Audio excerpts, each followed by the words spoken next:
Hello everybody.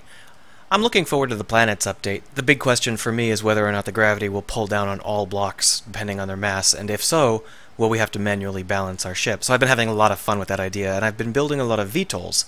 I built some small ones, and you've seen at least one of those, but it's the big VTOLs that I'm more interested in, because landing with something big and heavy on a planet is substantially more difficult than landing with something light.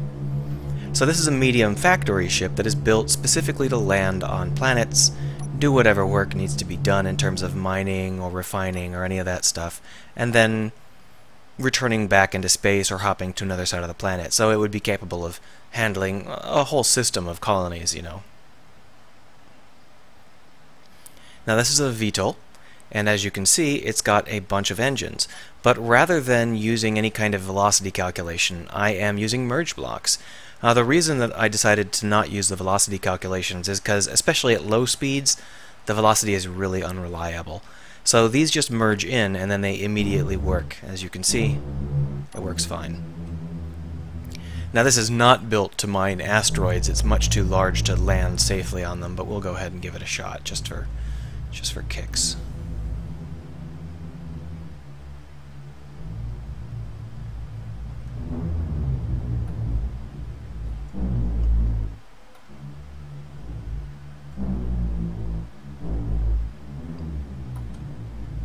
There we go.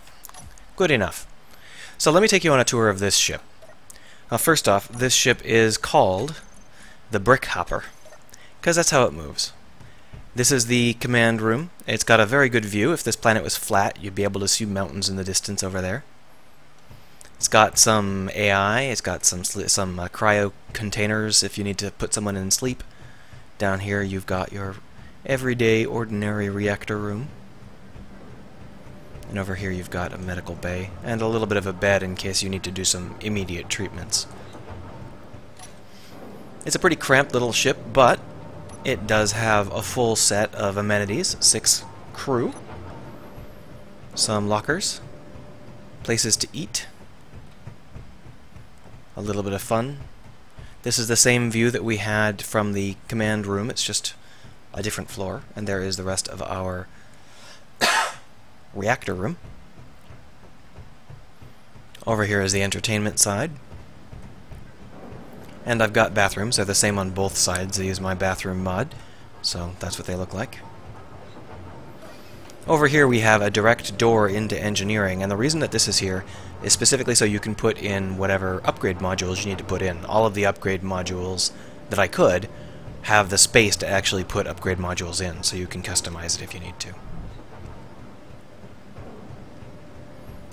Go down again, and we are down on the exit. The very, very basic setup here. I didn't bother with any complexities.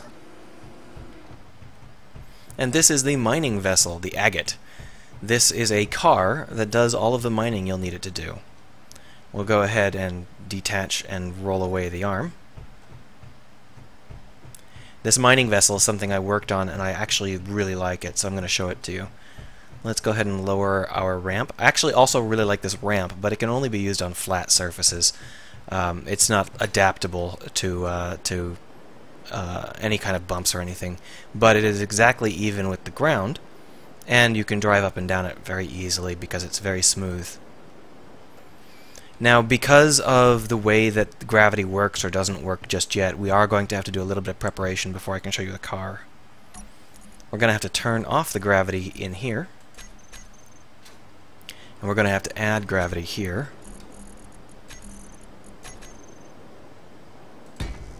There we are. And then we're going to have to get in. Now this ship has instructions over here on the side, and over here it's got the state of Freya. But we have to actually turn Freya on right now, so we'll just go ahead and hit 2 to turn her on. We are currently stuck to the ground, as you can see. We've got these green stickers. I'll just go ahead and draw them back up. Now, we have a couple of problems here. One of the problems is that the spaceballs are off, and you can actually turn the spaceballs back on, but there's something weird. I don't know if they're broken or what, but when you turn them back on, first off, they all re-enable all their broadcasting, and second off, the virtual mass doesn't actually take, so you've got to tweak it to get them to remember that they're supposed to have a virtual mass, and the same is true of friction and restitution. How obnoxious is that? Also, I found out that if you don't have control thrusters on, overridden thrusters don't work. How crazy is that? So if you have a thruster that is supposed to turn on and has a thruster override and you're not actually in control of the thruster override, it won't work if the seat you're in has control thrusters turned off. That's gotta be a bug. Alright, here we go. Bonk.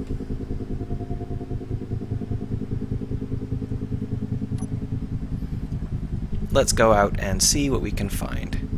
It's actually easy to get back up, but it's a little bit difficult to back off, given that we are... The problem is that the gravity isn't actually downwards, it is R down rather than the down of the asteroid or anything like that. So here we are, bouncing around. Bonk. You can see that we are actually pretty strong, pretty durable. We're not taking any damage from basic math, or basic wobbling around. But it's still for the better if we go ahead and dock up here. That way we won't have quite as much bumping around. We have a set of jump jets, so if we need to get over any sort of nasty terrain, we can do so. Let's go ahead and use that now. And, come on.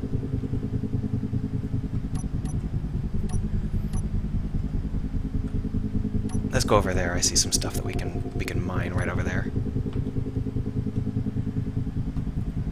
This car actually does pretty well in my natural gravity tests, but it's pretty crap when you have to do the gravity on your own. Because it kind of collides with the jump mechanic. Jumping forward becomes quite difficult because you need to move like this in order to get it to actually go forward due to the way that the gravity works, which is just dumb.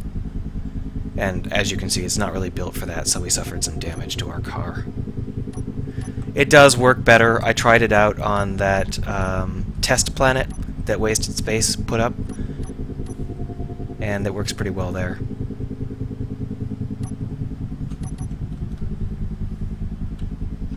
Oh, good. You landed right on the edge, just so we could try out my Spaceballs damage prevention technique. We're not really driving, are we? We're just kind of flying with style. Alright, well, let's go ahead and... well, you know what, I don't really care, because I just want to show you the arms at this point. No, don't you go that way.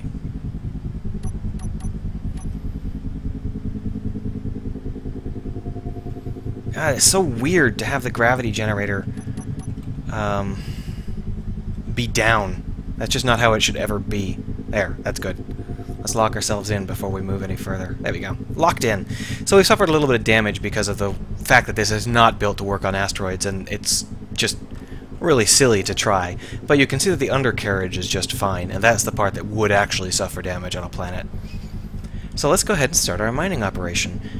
Now this is a pretty good way to do mining if you have to be stationary as you do it, so I'm going to go ahead and take you through it.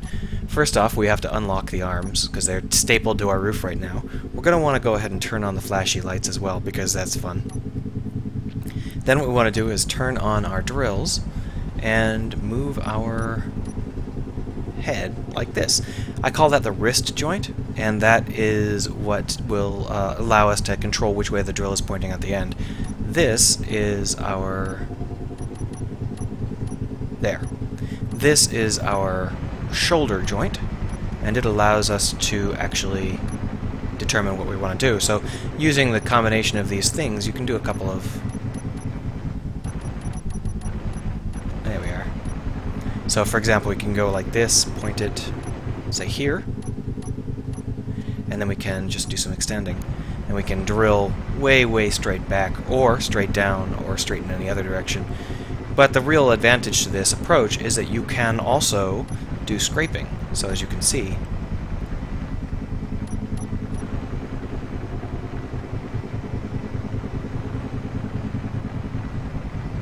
so now we can pull in our... and scrape across the top surface like this. And that lets us gouge out all of the space we might need to gouge out. And we can continue to do this, like so. Just move this up a little bit.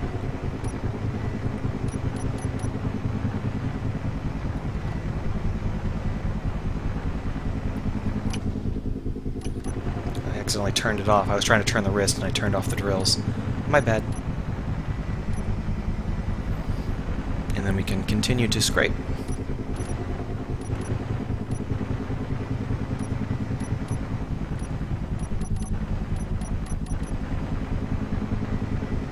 If this was automated, it might be a little bit easier to control. And we can, in fact, scrape straight down.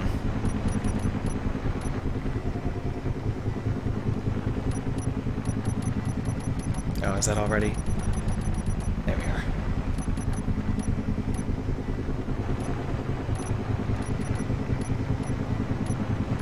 The controls are quite straightforward, but they're hard to master because it's not something that you're used to doing in Space Engineers.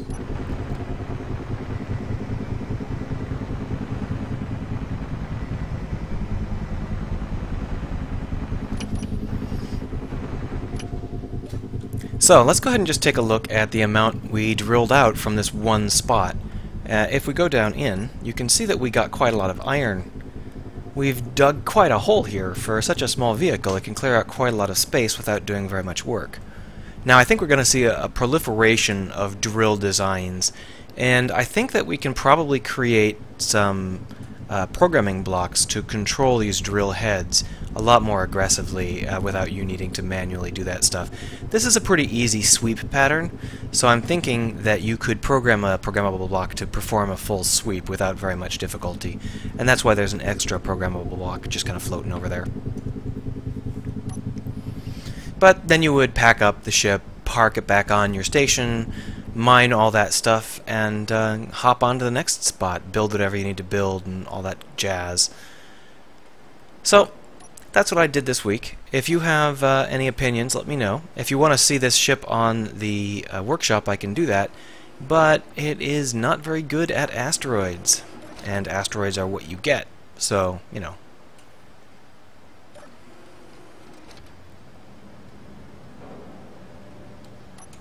Ah!